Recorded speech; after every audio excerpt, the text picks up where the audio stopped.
I am your host, Dr. Jeff McQuillan, coming to you from the Center for Educational Development in beautiful Los Angeles, California. California, here I come, right back where I started from. You know that song? No? That's okay. Just go to our website at eslpod.com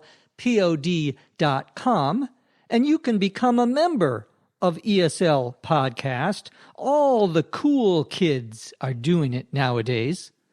When you do become a member, you can download the learning guide for this episode that contains a complete transcript of everything we say, along with a complete list of vocabulary terms, definitions, sample sentences, and more. Go to eslpod.com also to take a look at our special courses in business and daily English. And if you're on Facebook, you won't want to miss our Facebook page. Go to facebook.com/ESLPod. On this cafe, we're going to talk about the 44th President of the United States, Barack Obama. We're also going to talk about the song Anchors Aweigh. And as always, we'll answer a few of your questions. Let's get started.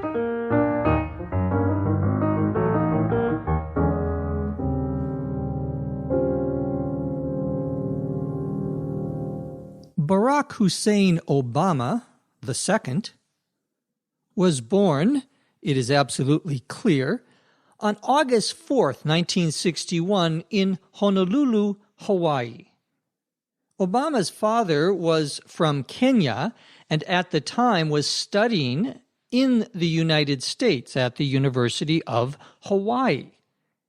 Barack Obama's father's name was also Barack Hussein Obama.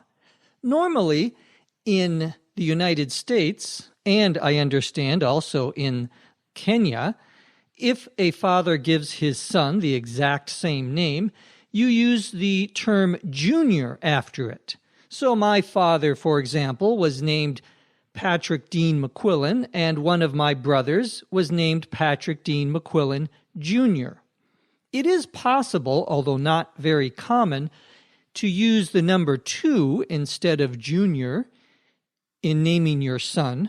Normally, you would use the number 2 when you are naming your son after another relative, that is, not giving your son your exact name. But in any case, Barack Obama's father was studying in the U.S., married to an American woman, Barack Obama's mother, of course. His mother was originally from Kansas, whose family had moved to Hawaii. Hawaii is the only island state in the U.S., and Barack Obama is the first president to come from that state. Hawaii is also our newest state, the 50th state, having joined the U.S. only 2 years before Barack Obama was born in 1959. When Obama was just 2 years old, his father left Hawaii to continue his studies at Harvard University. The Obamas divorced when he was only 4 years old. After his father left, Obama only saw him once before his father died in a car accident in Kenya, when he was still relatively young in 1982. Barack Obama's mother remarried when he was 6 years old to a man from Indonesia, and together the two of them had a daughter by the name of Maya. Shortly after Maya was born, the family moved to Jakarta, Indonesia. There, Barack Obama went to a government-run school for about 4 years before returning to Hawaii to live with his grandparents. His mother traveled back and forth between Jakarta and Honolulu when she finished her doctoral degree, an advanced college degree, which you can earn after your bachelor's and master's degree.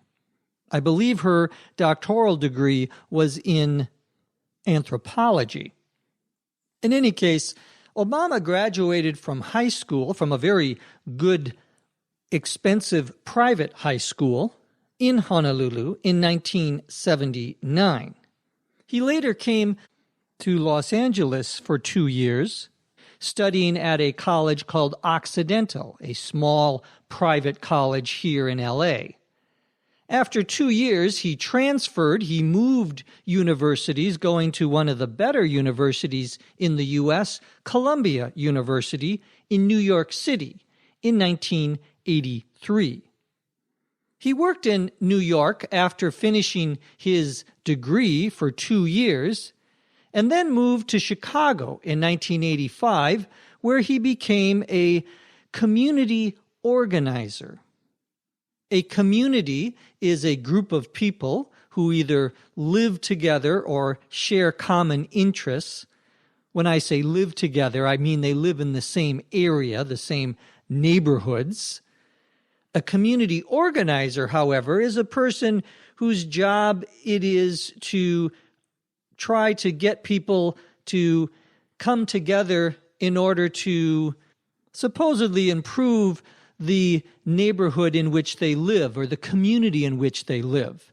A community organizer often engages in or takes part in political activities on behalf of the community. It isn't a job that pays very much money. It is a job, however, that gives you experience in local politics. Obama was a community organizer for a couple of years in a poor area in Chicago. In 1987, he left Chicago and decided to become a lawyer, attending law school at Harvard University, one of the best, if not the best, law school in the country.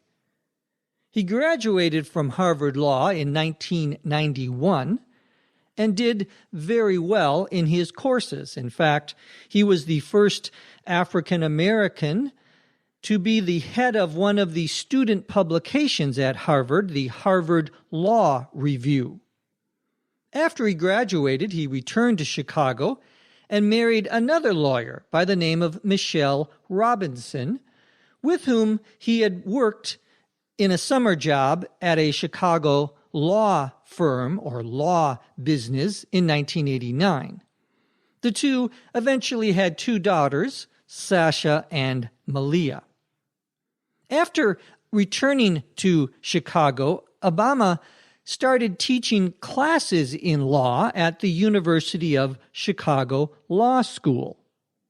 He also worked as what we would call a civil rights attorney. Civil, C-I-V-I-L, rights refer to laws that are supposed to protect people and make sure they are treated fairly and equally, regardless of their condition or their, in this case, race or sex.